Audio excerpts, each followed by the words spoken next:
Do you know what this is? A Lego Leonardo minifigure. Now, do you know what this is? This is not a Lego Leonardo minifigure.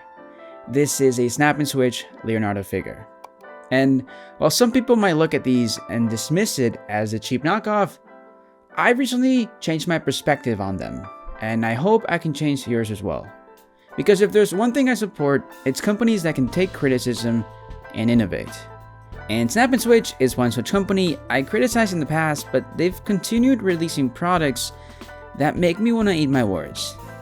Because when I started working on Brick Failures 3 years ago, the first video I wrote was about Ninja Turtles, since it's a brand I love deeply, but that video was mostly about my disappointment and frustration with the lack of Lego TMNT sets we got. And that video ended with my belief that we will probably never see TMNT again be made by big construction brands because of its constant failure. And I also briefly mentioned my dissatisfaction with the current license holder, that being Snap and Switch, which at the time they released products that I believed to be subpar. Looking back on that video now, I realize how unfair I was to those products, and that video became the most viewed video on my channel. And while some people agreed with my harsh opinion, others called me out on being overly critical of an up-and-coming company. And that criticism resonated with me. If I could take back those harsh words, I would. And for a while, I thought Snap and Switch had abandoned the Turtles license since they hadn't produced any new TMNT sets for 2022 or 2023. However, in 2024, Turtles finally made their comeback. And I have to admit, I was wrong about Snap and Switch TMNT. Their 2024 sets proved that they can actually make some really good products at very low prices. But before we dive into the world of Snap and Switch TMNT sets, let me tell you about this video sponsor, Marvel Strike Force. Marvel Strike Force is an incredibly fun, free-to-play RPG where superheroes and supervillains join forces to battle epic threats like Doctor Doom and Apocalypse. Whether you're a fan of Iron Man, Wolverine, Venom, or Spider-Man, you can recruit characters from across the Marvel multiverse, level them up, and battle in various game modes like Campaigns, Blitz, Arena, and the Massive Alliance War. Personally, I've been playing Marvel Strike Force for the past few weeks now, and I gotta say, I absolutely love it. It brings back this nostalgic feeling of being a kid. You know, creating these elaborated crossover storylines with my Marvel toys, and imagining my heroes facing off against world-ending threats. In the game, you start with Spider-Man, but as you progress and you come back day to day, you can quickly unlock and build your dream team. With its turn-based combat system, it's easy to learn, but challenging to master. And this month is the perfect time to jump in. By downloading the game, you can unlock up to 17 characters in your first 30 days, including fan favorites like Deadpool, Thor, and Captain America. Plus, by scanning the QR code on screen or clicking the link in the description, you can unlock special characters like Jean Grey and Hercules, who are making their big debuts this month.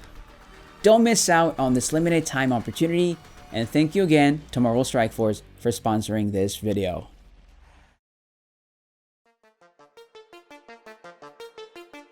So, what is Snap and Switch? Snap and Switch is a sub-brand of an American company called Well Played Toys, a clever nod to Lego, whose name means play well in Danish. Well Played Toys was founded in 2014 by David Gardner, an industry veteran with an impressive career that began in Hasbro and included stints at Shellcore Toys, Toy Quest, Mega Brands, and Basic Fun. When David founded Well Played Toys, it was with a vision of creating toys for both kids and adults to enjoy. Early on, the company focused on acquiring licenses across a variety of markets, from TV shows and video games to even popular food brands. In 2019, they partnered with Nickelodeon and began releasing construction sets under the name Snap and Switch. And their early offerings made it clear they had a strategy of how to break into the highly competitive construction market, which is mostly dominated by one brand. And as we've discussed before on Brick Failures, competing directly with Lego in traditional retail isn't feasible. But Snap and Switch found a niche. They could offer affordable alternatives through retailers like Five Below. By focusing on the $5 price point, Snap and Switch provided officially licensed sets based on popular brands. And while they weren't premium quality, they delivered an accessible and enjoyable play experience for everyone, especially those unable to afford expensive brands. Now that we understand the company, let's talk about their latest offerings. These are the 2024 Snap and Switch Teenage Mutant Ninja Turtle construction sets. They've also released a subway station set, but since it's an online exclusive and not $5, I decided to omit it for this video. What really drew me to these sets are the fresh ideas they bring to TMNT construction toys. Historically, TMNT construction sets have always focused on vehicles and playsets. Both Lego and Mega Bloks leaned heavily on this formula. However, these sets introduce a modular layer system, a concept that Mega Bloks briefly explored in their second TMNT line, but never fully committed to. The sets themselves feel more akin to Lego Monkey Kid's modular city system, and that's a good thing. With an 8x8 base plate, these sets easily connect on the sides and primarily depict small sections of the turtle's lair. For example, Leo's module features a half-pipe ramp, while Donnie's includes his research lab. And when I first picked these up, I kept my expectations low due to the price point. I anticipated brittle, cheap-feeling plastic, but to my surprise, the quality exceeded my expectations. The builds also come with a cardboard backdrops reminiscing of the old 2001 Harry Potter sets. And despite having fewer than 100 pieces, the builds don't feel lackluster. In fact, I quite like them.